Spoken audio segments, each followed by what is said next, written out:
radiating from the Lone Star State and stretching from coast to coast and border to border.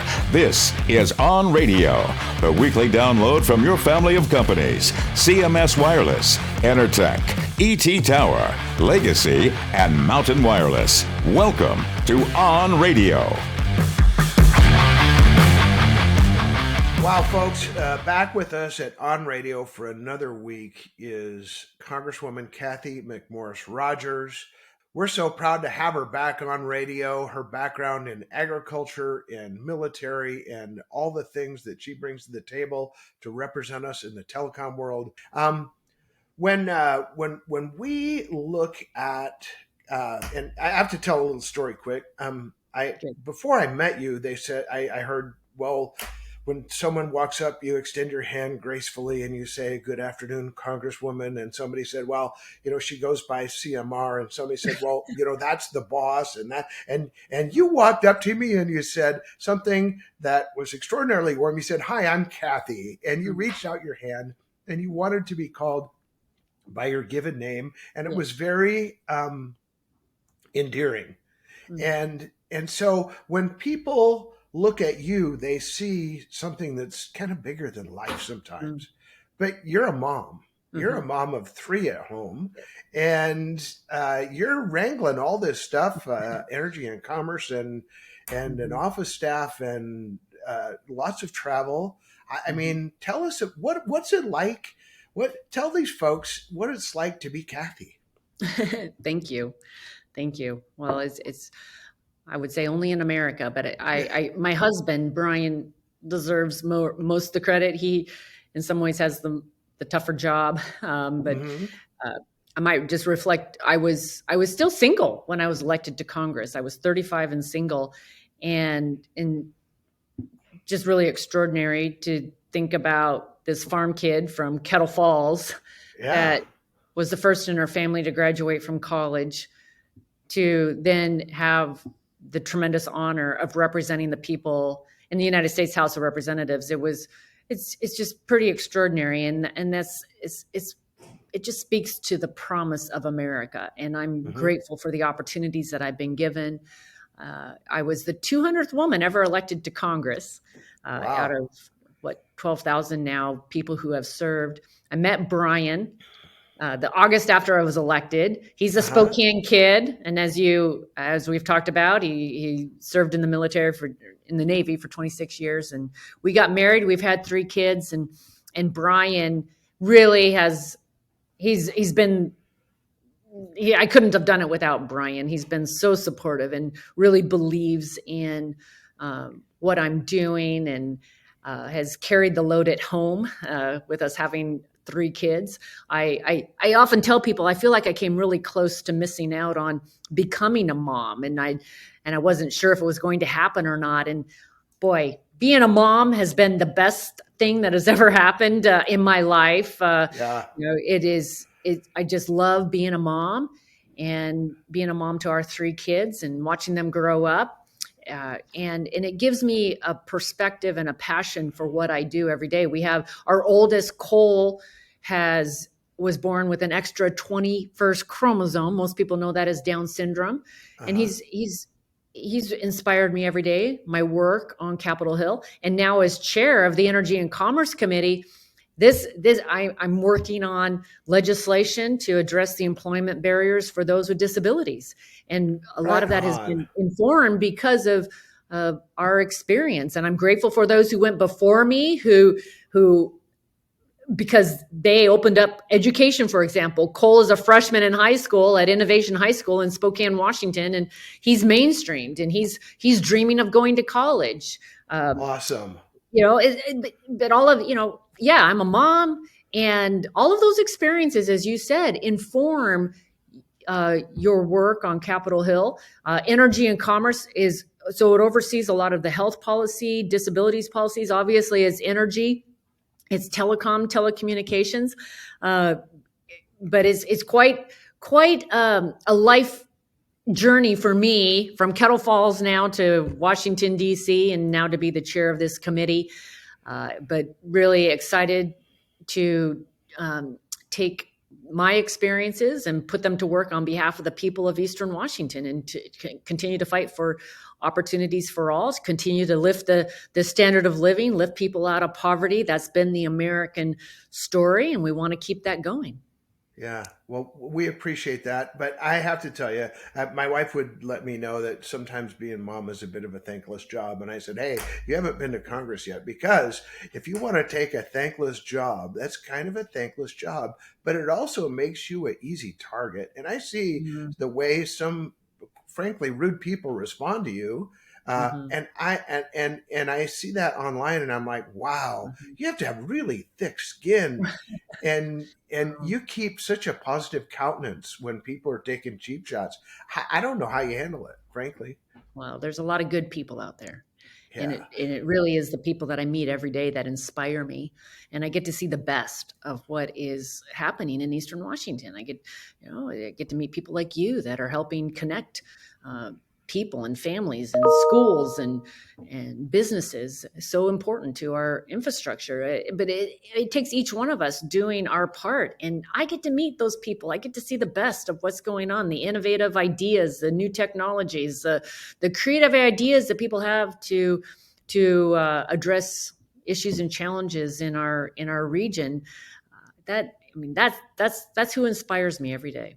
Awesome. That's terrific. So as you move into now, you're like the senior leadership in the House of Representatives, and you've got by a slim margin, you've got the majority. How do you? I mean, how do you, from simply an ego standpoint, how do you handle this? You got people telling you all kind. I mean, there's so many things coming at you. How do you handle all of that? This is a huge task. Well, it's a great committee, the Energy and Commerce Committee. When I got on the committee, I really didn't think I would ever become the chair of the committee. And so this is an extraordinary committee. As I said, it oversees the energy policy, a lot of healthcare, telecom, and obviously many of these issues are at the forefront right now of the debate in our nation's capital.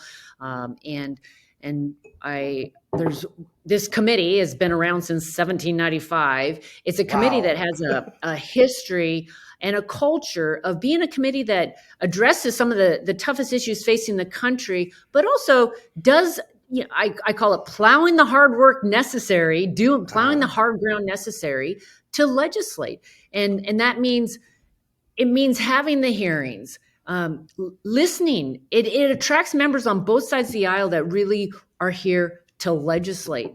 And because of that, this committee often is able to do what many think can't be done. It is coming together and actually addressing issues and passing legislation. And that's going to be my goal. I believe that we need to close this digital divide once and for all. We need to embrace new technologies. I'm excited. We're working on a new satellite bill that is going to help unleash the satellite technology, and it's streamlining the permitting process there.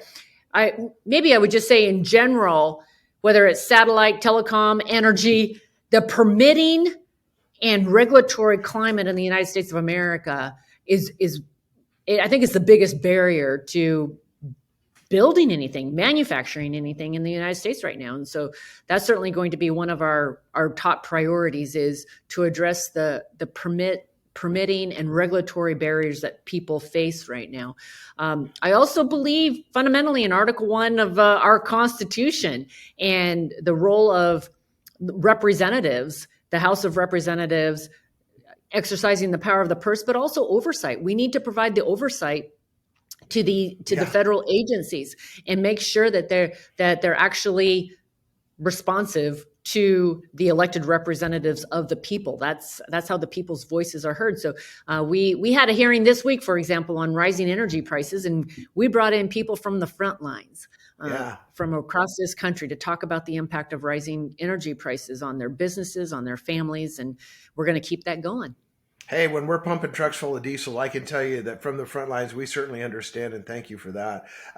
So, as I look forward, and we have worked again as with our trade association, we've worked with OSHA and the FAA and the NTSB and all kinds of alphabet soup agencies. Mm-hmm. But one thing that we always approach them with, we have workers that are at elevation, and you understand that more than virtually any congressman right now.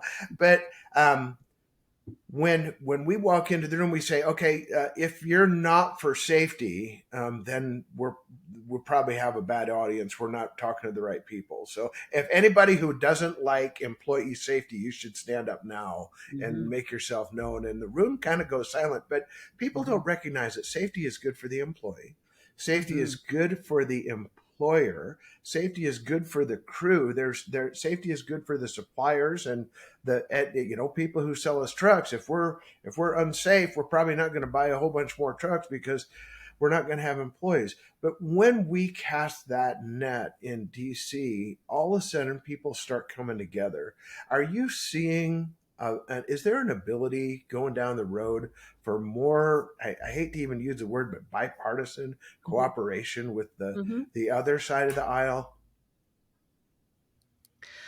Well, we just passed a bill out of the House this morning that I led on, and it was regarding the Strategic Petroleum Reserve, and the Biden administration had made a decision to sell a lot of the oil, like 1 million barrels per day for over a year up until the election, and we had major bipartisan support to say that that oil should not be sold to China. And so that was one example, but last Congress, we worked on privacy legislation, the chairman and I, on a national privacy standard, which we need in the United States of America.